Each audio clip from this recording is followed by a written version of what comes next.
Emotions, आखिर क्या हैं ये इमोशंस, क्यों हैं ये इमोशंस और हमें इमोशंस को जानना ही क्यों है।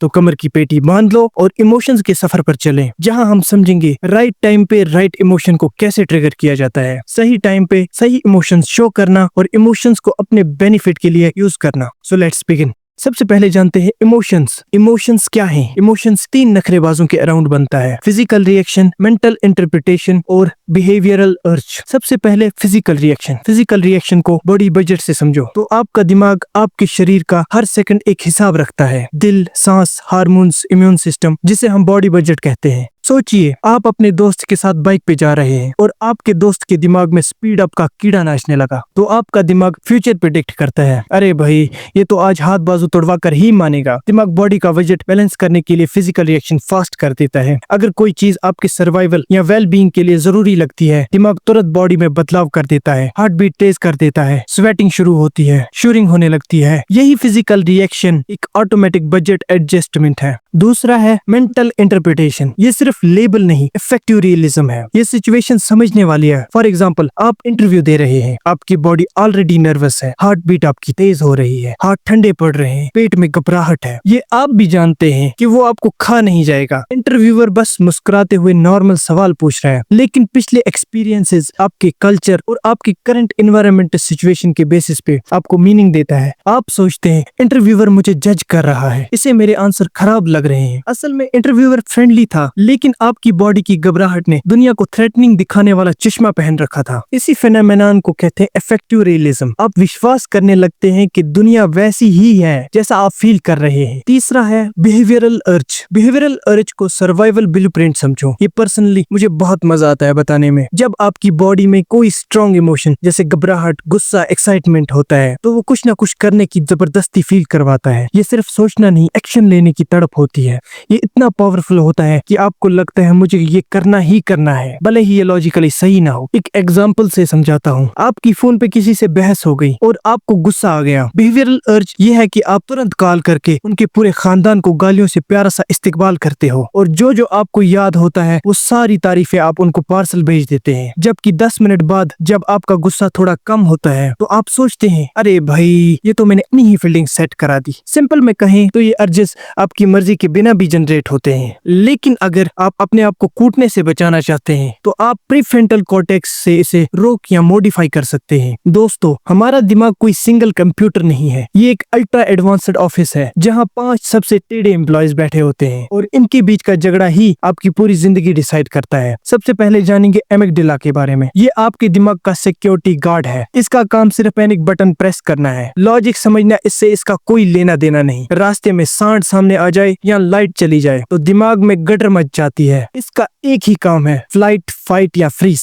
लॉजिक गया तेल लेने, ये सीधा इमरजेंसी बटन ऑन कर देता है। दूसरा है प्रीफ्रंटल कॉर्टेक्स। ये दिमाग का सीईओ है, जो हमेशा होश में बात करता है। ये लॉजिक, प्लानिंग, एनालिसिस और इम्पल्स कंट्रोल संभालता है, और विल पावर भी इसी के पास है। एमिगडाला चिल्लाता है, देख भाई रील, एंजॉय कर, स्क्रॉल कर, मूवी देख, लेकिन नहीं, ये फैक्ट्स देखता है, प्रोबेबिलिटी कैलकुलेट करता है, और एमिगडाला को समझाता है, रुक बेटा, कल एग्जाम है, कल को कौन देगा, ये कहने की कोशिश करता है। ये आपको इंसान बनाता है। जितना बड़ा आपका गोल होगा, उतना ही ज्यादा वर्कआउट आपका प्रीफ्रंटल कॉर्टेक्स करता है। तीसरा होता है हिप्पोकैम्पस। आप इसे दिमाग की मेमोरी लाइब्रेरी या सीसीटीवी कंट्रोल रूम कह सकते हैं। इसका काम हर बड़े मोमेंट को परमानेंट मेमोरी में सेव करना है। आपको बचपन की बेइज्जती याद है? हाँ, वही, जब आप एम्बैरस हुए थे, बिल्कुल वो सेव करना इसी का काम है। हिप्पोकैम्पस वो पुरानी डायरी है, जैसे ही ट्रिगर आता है, ये एमिगडाला को याद दिलाता है, भाई यहाँ से बच के यहाँ पे फिर से वही कांड ना हो जाए। अगर आपका हिप्पोकैम्पस क्रैश हो गया, तो आप हर 5 मिनट में गजनी बन जाएंगे। और चौथा है हाइपोथैलेमस। ये दिमाग का थर्मोस्टेट और मेन स्विच है, जो दिमाग और बॉडी के बीच में ब्रिज का काम करता है। बॉडी का पूरा केमिकल बैलेंस इसके हाथ में है। इसका काम है एमिगडाला के इमरजेंसी सिग्नल को फिजिकल एक्शन में बदलना। वैसे तो इसका काम body temperature, energy balance, pituitary gland को कंट्रोल करना और स्लीप साइकिल मैनेज करना है, लेकिन एमिगडाला के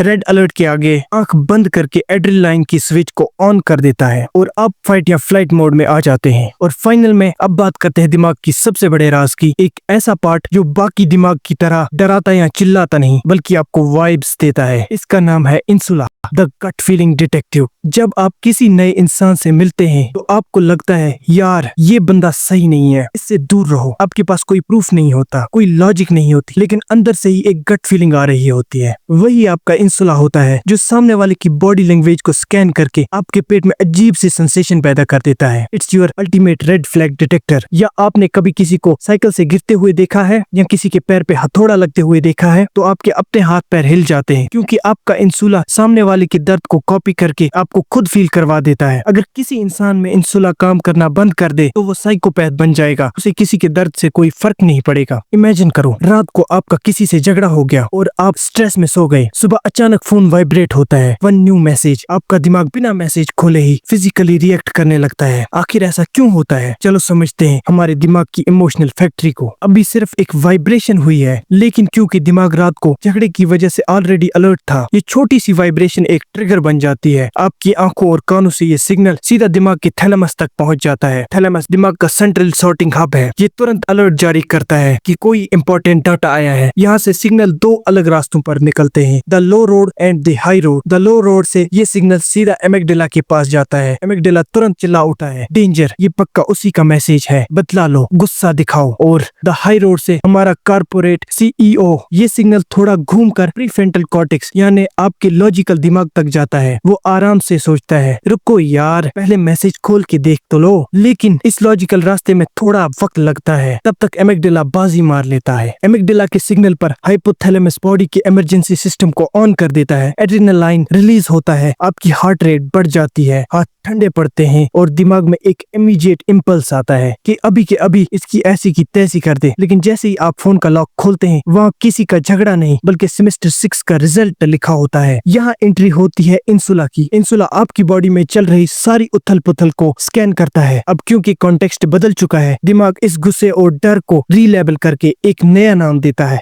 एंजाइटी। एक मैसेज ने आपके अंदर पुराना गुस्सा और नई एंजाइटी दोनों को एक साथ ट्रिगर कर दिया। असल में आया रिजल्ट था, लेकिन दिमाग ने उसे दुश्मन समझ लिया। यही है हमारी इमोशन फैक्ट्री। ये बहुत फास्ट और पावरफुल है, पर जरूरी नहीं कि ये हमेशा सही हो। अब आते हैं इमोशन फैक्ट्री के सबसे बड़े सीक्रेट पर। हमारे अंदर जो भी फीलिंग्स आती हैं, उसके पीछे दिमाग के कुछ शातिर केमिकल्स और अजीब से न्यूरॉन्स काम कर रहे होते हैं। अगर आपने इनका खेल समझ लिया तो आप किसी भी इंसान का मूड डिकोड कर सकते हैं। सबसे पहले मिलते हैं डोपामाइन से। लोग समझते हैं ये खुशी का केमिकल है, पर असल में ये चाहने का केमिकल है। जब आप फोन पे रील स्क्रॉल करते हैं तो जो मजा आपको देखने में आता है वो डोपामाइन नहीं है। अगली रील में क्या आने वाला है उस उम्मीद में जो बेचैनी होती है वो डोपामाइन है। ये आपको रिवॉर्ड मिलने पर नहीं, रिवॉर्ड की उम्मीद में दौड़ाता है। इसीलिए कहते हैं पाने से ज्यादा इंतजार का मजा अलग होता है। डोपामाइन का बिल्कुल उल्टा है serotonin, the Prince of satisfaction. Dopamine दिमाग में चिल्लाता रहता है और चाहिए, लेकिन सेरोटोनिन आकर सुकून से कहता है जो भी है काफी है। ये धूप लेने से, अच्छी नींद से और किसी की बिना मतलब मदद करने से रिलीज होता है। इसीलिए जब आप किसी के काम आते हो तो उसके बाद जो दिल को सुकून मिलता है वो यही सेरोटोनिन होता है। फिर आता है ऑक्सीटोसिन, द ट्रस्ट मॉलिक्यूल। जब आप किसी अपने को एक हार्टफेल्ट हग देते हो या अपनी लॉयल वाइफ के साथ वक्त बिताते हो तो ये केमिकल फ्लड की तरह बहता है। इसका सबसे बड़ा काम है स्ट्रेस हार्मोन कॉर्टिसोल को मिटा देना। इसीलिए सही लोगों के साथ कनेक्शन में रहने से आपकी मेंटल और फिजिकल हेल्थ दोनों बेहतर होती है। और आखिरी है एड्रेनालाइन और कॉर्टिसोल। इनका काम इमरजेंसी में आपकी जान बचाना है। लेकिन अगर आप 24 घंटे टेंशन में रहते हो तो ये बॉडी में कॉन्स्टेंटली ऑन रहता है, बिल्कुल वैसे ही जैसे आपके घर में फायर अलार्म खराब हो जाए और दिन रात बजता रहे। रिजल्ट, आपका पूरा सिस्टम बर्न आउट हो जाता है। लेकिन एक सवाल है, अगर ये सारे केमिकल्स मेरे दिमाग में हैं, तो आपको मेरी बातें सुनकर दुख या खुशी क्यों हो रही है? इसके पीछे एक मैजिकल सुपर पावर है जिसे कहते हैं मिरर न्यूरॉन्स। जब मैं आपको अपनी कोई सच्ची कहानी सुनाता हूँ और मेरी आंखों में आंसू होते हैं, आपका ब्रेन मेरे दुख को कॉपी पेस्ट कर रहा होता है। आपके अंदर के मिरर न्यूरॉन्स एक्टिवेट हो जाते हैं और आपको अचानक वैसा ही महसूस होने लगता है जैसा मैं फील कर रहा हूँ। इसीलिए कहानियां इंसानों को आपस में जोड़ती हैं। इसीलिए इमोशंस कॉन्टेजियस होते हैं, यानी एक दूसरे में फैलते हैं। और सच तो ये है दोस्तों, मेरी स्क्रिप्ट की कामयाबी भी इस वक्त आपके दिमाग में चल रहे इसी मिरर न्यूरॉन्स मैजिक पर डिपेंड करती है। अब सवाल ये है कि क्या हम इस केमिकल फैक्ट्री के गुलाम हैं? क्या हम इस अंधे ऑपरेटर के भरोसे अपनी पूरी जिंदगी छोड़ दें? बिल्कुल नहीं। साइंस कहती है हमारा दिमाग न्यूरोप्लास्टिसिटी पर काम करता है, यानी आप इसकी वायरिंग को बदल सकते हो, अपने दिमाग को ओवरराइड कर सकते हो। कैसे? इन 3 सिंपल हैक्स से। हैक नंबर 1, जब भी आपको अचानक किसी मैसेज पर गुस्सा आए या एंजाइटी हो तो तुरंत कोई एक्शन मत लो। साइंस कहती है कि जब एमिगडाला अटैक करता है उस केमिकल का असर बॉडी में सिर्फ 90 सेकंड्स तक रहता है। अगर आपने उन 90 सेकंड्स में रिएक्ट नहीं किया,